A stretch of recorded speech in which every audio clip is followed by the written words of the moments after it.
Talks of gun control laws has been firing up arguments across the country. Find out how one local feels about it.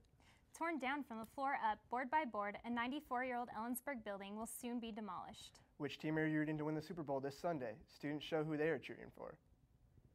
I'm Sean Wells. And I'm Courtney Vasquez, and you're watching the January 31st edition of NewsWatch.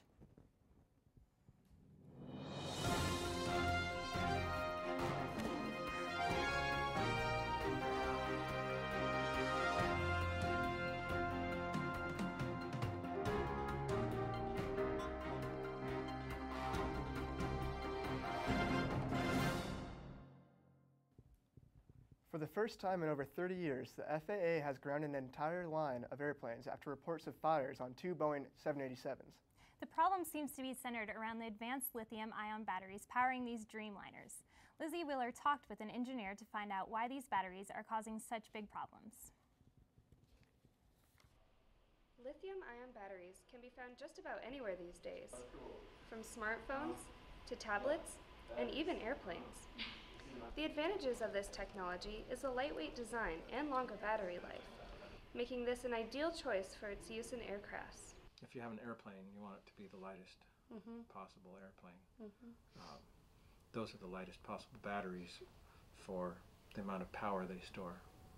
Partly because the metal that they're using is the lightest possible metal. Although the exact cause for the batteries catching on fire is still unknown, lithium-ion batteries do have a reputation for overheating. If it overheats, it could melt something, and then the two things that aren't supposed to touch do, and then that becomes a point where the current's going through and resistance in that area, the current will cause heat to build up. The heat, and one of the things with lithium is if it gets hot enough, it will burn. Since the incidents occurred, Boeing, as well as the Japanese company that manufactures the batteries, have been conducting several tests in order to better understand why this issue is happening. In the meantime, the new 787s gather dust and lose money sitting on runways all around the world. From Hogue Hall, Lizzie Wheeler, NewsWatch. So far, tests conducted by the Federal Aviation Administration have been inconclusive. Investigators have now turned their attention to a monitoring system. Until they find solid answers, the planes will be grounded while Boeing's future is up in the air. It's been 2 weeks since President Obama announced proposals for changing gun regulations in response to the Newtown, Connecticut shooting last month. Mike Ramirez introduces us to a man who makes a living selling guns. He says controlling gun sales isn't the answer, but better mental health is.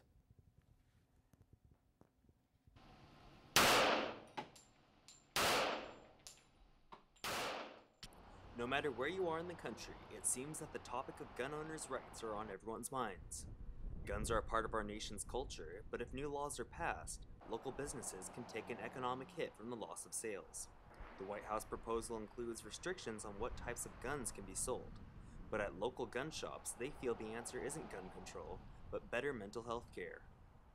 Some folks in the anti-gun camp like to say that crime has increased due to the increased number of firearms in circulation. What we're not looking at is that these mass shootings that have been taking place more and more in the last few decades coincide with the closing of the insane asylums as the government cut back their budget on those institutions in the 70s and the 80s. Another approach to gun control is to safely lock your guns away in gun safes or putting trigger locks on the weapons. But Coleman says that level of safety makes it difficult to protect your home. One of the problems with locks on the trigger guard locks on your home defense piece is, if somebody does break into your house in the middle of the night, you got to fumble in the dark for your keys to unlock the lock, and it kind of defeats the purpose of having a sidearm there at the ready. While lobbyists and activists argue their sides, only time will tell what changes will be made. In Ellensburg, Mike Ramirez, NewsWatch. As the weapon bans continue its way through the legal system, keep watching NewsWatch for future updates. A new art exhibit at CWU appeals to multiple senses, giving the viewer a memorable experience. And we'll see just what Ellensburg community members are doing with the old hospital building. Know what? What? Since I got adopted, I've learned a lot about these humans. I know. I mean, check out these two. It's Flirt City over here. Yeah, I noticed that. It looks like my human is definitely into your human. Oh, look! I think she's getting his number. Nice. Your human's got some sweet moves. Takes after his dog. Oh, look, they're doing that thing where they put their arms around each other. She kicked up a leg. It's like in the movies. That's awesome. Looks like we're gonna be hanging out a little bit more. If you drive buzzed, it could cost you around $10,000. You'll face major legal fees, major fines, and steep insurance penalties. You could lose everything. Nothing kills a buzz like getting pulled over for buzz driving, because buzz driving is drunk driving. The old Ellensburg General Hospital has been around since 1919, but won't be around too much longer. This iconic Ellensburg building is being brought down to make way for 3 family rental homes. These 2 guys had permission to pull up the floorboards in the building. They'll be used as floors in a new coffee shop. Also up for grabs are the door frames, molding, sinks, and even some toilets. While the building is coming down fast, the process of getting demo permits took a long time. I purchased it surely for the value of the land. It has a lot of histories. There's a lot of historical value, all kinds of stories. But the reason that I purchased it is for the future, to build some other projects, i.e. 3 houses, higher end homes. It's been 60 years since patients checked into the building, but there are still signs hinting at its earlier days as a functioning hospital, like these surgical lights dangling from an operation room ceiling. Glahn says the hospital will be torn down before the Super Bowl is over. He plans to have 3 homes ready to rent by 2014. CWU is the new home to the exhibit, Voices of the River, Life Along the Yakima. It's a collaborative effort between Central students, faculty, and local artists to take a deeper look at the river's influence on our culture and history. The exhibit starts before you even walk into the museum doors. Sounds of rushing waters greet you as you enter. The 3-dimensional waterfall displays some of the struggles salmon face when spawning in the Yakima. The exhibit features stories and artifacts of the natives who call the Yakima River their home. It also highlights some of the preservation efforts currently being conducted along the river. In addition to the artifacts, native artists display clothing designs protesting pebble mines that endanger their beloved salmon. Later in our newscast, we'll talk with the gallery director from the Yakima River Diaries exhibit. While both exhibits deal with the river, the Yakima River Diaries exhibit takes a more personal and emotional look at the river. Find out which uncommon sports Central intramural terms are playing this quarter. This week's weather forecast seems to have some sun shining through. So, I got this new family, and I don't know what it is about this one, but she can't seem to put down that toy all day long. Tap, tap, tap, tap. Oh, and she even talks to it. She talks to that more than she talks to him. What's up, bro? Nice shirt.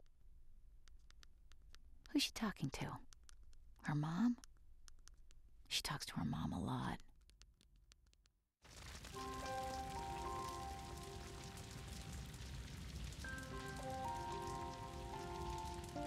A single ember that escapes from a wildfire can travel more than a mile.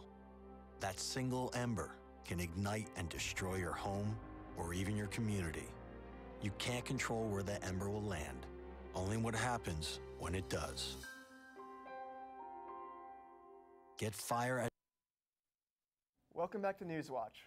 It sure was nice to see some sunshine this past week. I'm just hoping some more sunshine will melt the rest of the snow, Sean. Jared Klein tells us if that's likely. Thanks, Courtney. Rain and mountain snow will linger throughout the region as a high-pressure system exits the area. That high pressure will return almost immediately, bringing fog and low clouds throughout the weekend. Temperatures in the Kittitas Valley reach into the mid-40s today and will drop off into the high 20s throughout the night. Friday will bring some sunshine and temperatures in the mid-40s. In eastern Washington, the high-pressure system will return, potentially bringing sunny skies. Daytime highs around the high 30s and high 40s are expected, with temperatures dropping to around freezing at night. Dry weather is expected for the areas west of the Cascades over the weekend. An upper ridge will be over the area Friday and Saturday, bringing dry weather. Rain is expected the following 3 days. Fog will dominate the forecast over the weekend here in Kittitas County. Sunshine is expected on Friday and Saturday, so spend as much time as you can outside before cloudy skies take over the skies. Daytime highs are expected to remain in the higher 30s to lower 40s, with the nighttime temperatures in the mid-20s. That's it for this week's weather. Coming up next, it's as easy as 1, 2, 3 to sign up for an organized sport here at CW.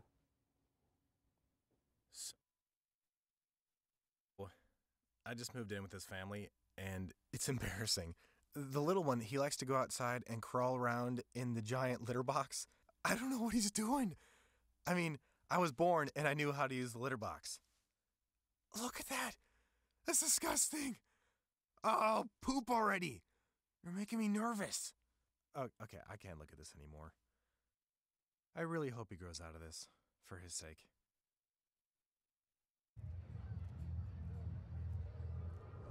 Looking for these? You drive buzzed. It could be one very expensive ride. First, you gotta make bail. Then pay me to get your car back. Your insurance premiums will go through the roof. And my legal fees just keep adding up. All told, it could end up costing you $10,000. Nothing kills a buzz like getting pulled over for buzz driving, because buzz driving is drunk driving. Win pushes them above the 500 mark in the GMAC play. The Cats took down the Crusaders to make their current record 5-4. The news wasn't as good for the Lady Cats. The first half had the Lady Cats for the national team. Joey Race.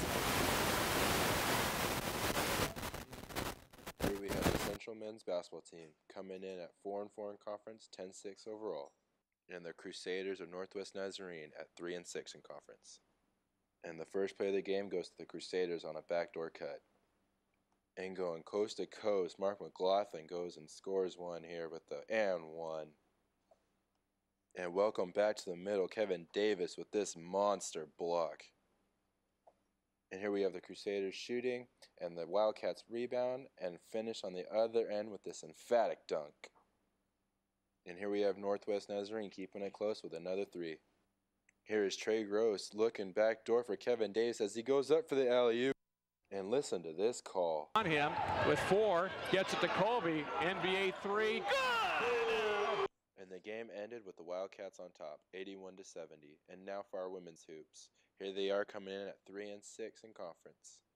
And Simon Frazier coming in as 7th in the nation as 7-2 in conference. And here we have Jessica Van Dyke facing up for another three-pointer and buckets. Simon Frazier ended up being too much for the Wildcats tonight as they buried their threes and made all the necessary post moves that were needed to win the game. And the final score was 66-58. The men's team heads up to Alaska this weekend, but you can still catch the women at home Saturday against Northwest Nazarene. Whether you're a former all-league athlete or just looking to have some fun, the CWU Intramural Sports has options for everyone.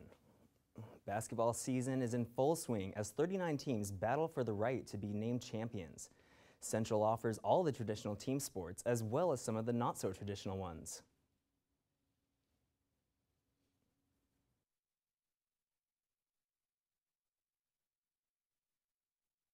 We have inner tube water polo, which is a great sport. We play it in the pool. You sit in an inner tube, you throw a water polo ball back and forth. It's very fun. We have video game sports, Madden, FIFA. We had one other video game sport. I can't remember it now. Oh, NBA 2K13. Other sports include billiards, ping pong, and even pickleball. Funding for the intramural program comes from team registration fees, while the money pays for the officials and new equipment. Folks, it's finally time for the big game. This weekend between the Ravens and the 49ers.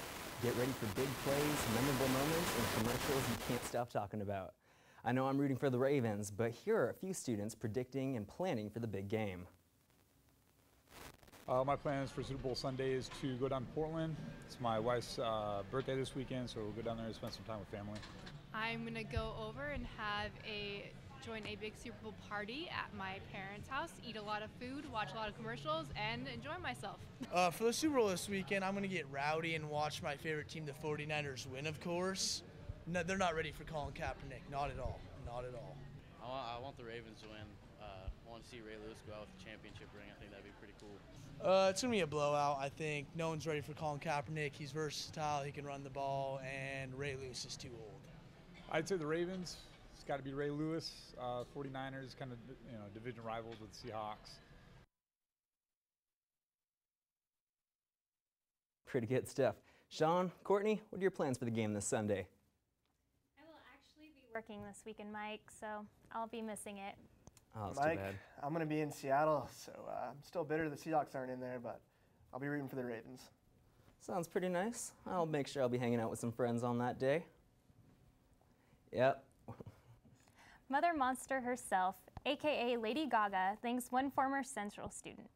And we'll learn more about the river art that is stirring up memories. So, I'm kind of new here, but I've noticed a trend. My human does this funny thing where she goes around and gets all my toys, and then she hides them in that basket by the door. But it's always the same basket, and it's always in the same place. And then she acts so surprised when I find them, but, she's putting them in the same basket. Again. It's like, hello, that's where you put it last time. You were the worst at hide and go seek.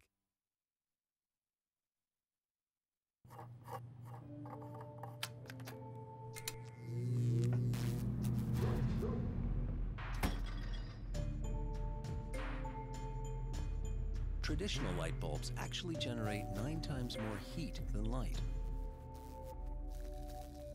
Switch to Energy Star light bulbs, and you'll realize just how much cash you were really burning through. Saving energy saves you money. Learn more at EnergySavers.gov. A boy born in Joplin, Missouri was fascinated by anything with wheels and a motor. The odds of him winning both the Daytona 500 and the Brickyard 400 in the same year? 1 in 195 million. The odds of a child being diagnosed with autism?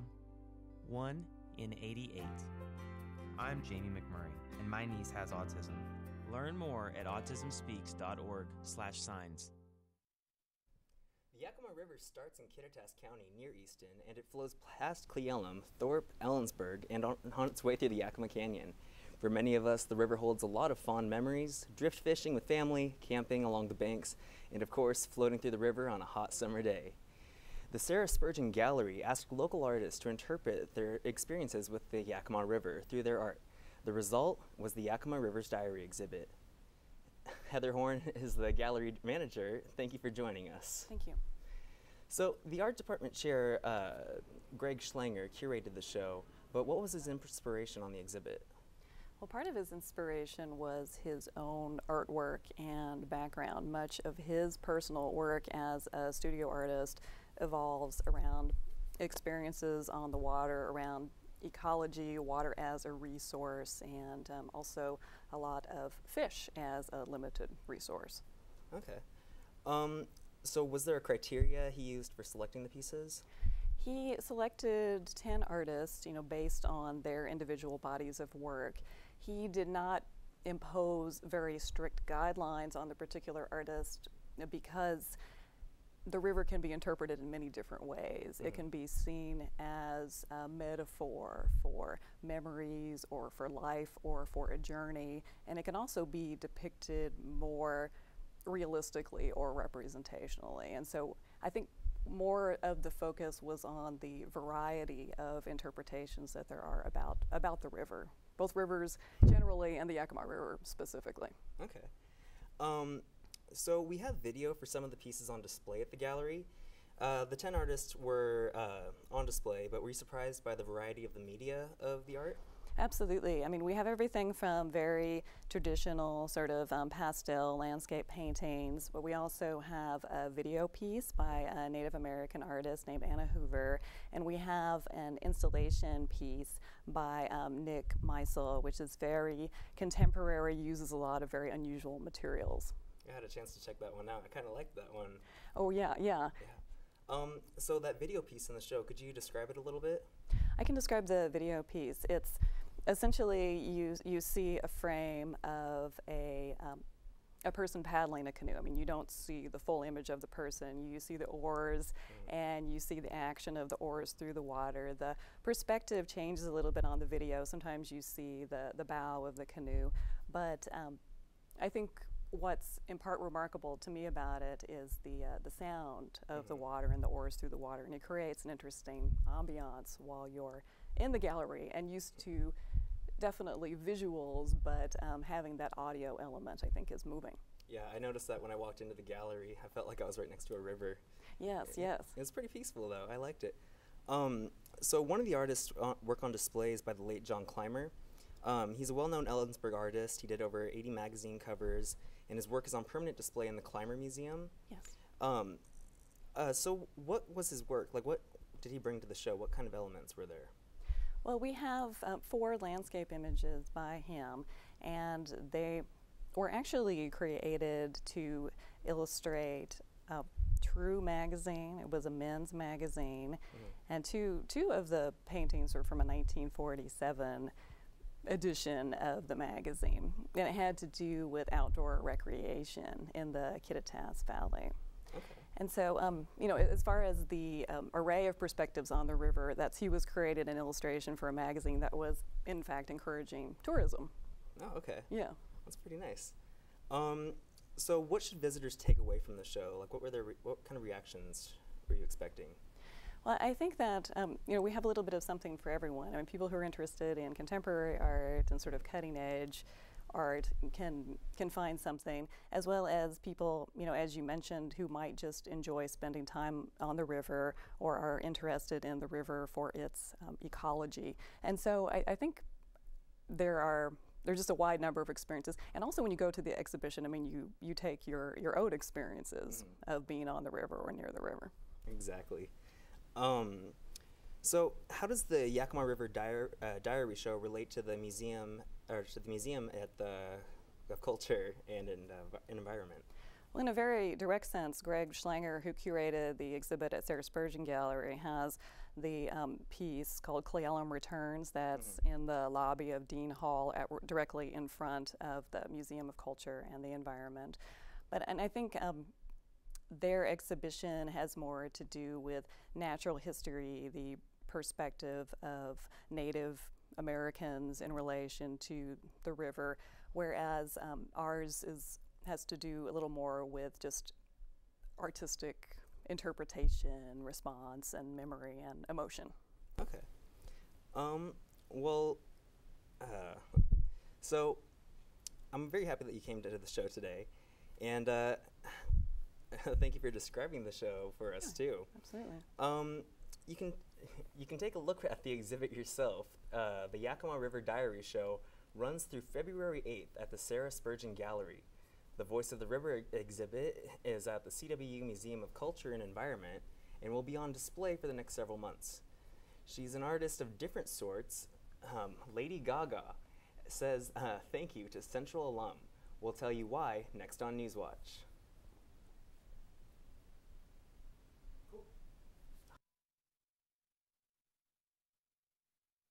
So, I'm kind of new here, but I've noticed a trend. My human does this funny thing where she goes around and gets all my toys, and then she hides them in that basket by the door. You know, but it's always the same basket, and it's always in the same place. And then she acts so surprised when I find them, but, you know, she's putting them in the same basket. Again.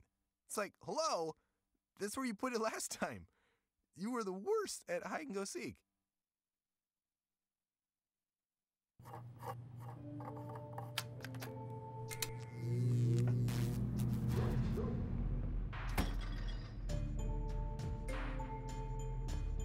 Traditional light bulbs actually generate 9 times more heat than light.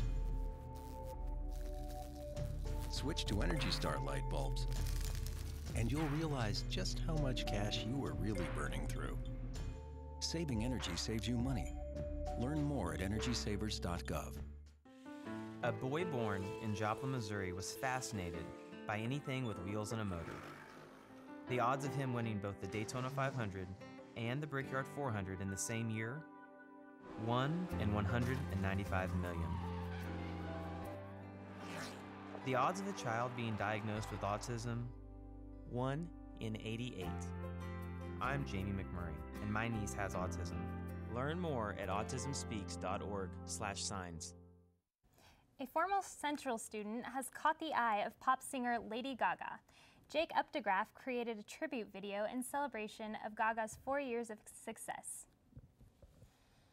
Updegraff was able to get Hey Lady fans Gaga, from all my around name the is world. Jake Updegraff, and I created this video for you. Congratulations, Gaga, 4 years of success. Congratulations, Lady Gaga, on 4 years of success. Hey Lady Gaga, congratulations on 4 years of success. Updegraff was able to get fans from all around the world to show appreciation for Gaga's this is work. from Sweden. I just want to tell you I love you because you are an amazing person and you spread love all over the world and you do the best dance music ever. Lady Gaga shared her reaction to Updegraff's video on Twitter. His video already has over 84,000 hits on YouTube. Catching musicians' attention isn't something new for Updegraff. A birthday wish video for Britney Spears got a public thank you from the star. Updegraff is currently interning for Ryan Seacrest Productions. Do you know, Sean, that he used to be on NewsWatch, actually? I actually did not know that, but I'm glad to hear he's doing well. Yeah, Sounds like he's doing big things. Yeah, it's good to know there's internships out there. Yeah, seriously. Well, what are your plans? So you really have to work on Super Bowl Sunday? Yes, I do, but who are you rooting for? Ravens. I can't root for the 49ers. I mean, they're our rival. I'm for the 49ers. Oh, that hurts. Well, thank you for tuning into this week's newscast. Don't forget to join us next Thursday for a new edition of NewsWatch. If you have a news tip or a story idea, you can send an email to newswatch@cwu.edu. And be sure to follow our new Twitter account. Just search username CWU Newswatch. To find us on Facebook, you can also search CWU Newswatch. From all of us here at the NewsWatch studio, good night.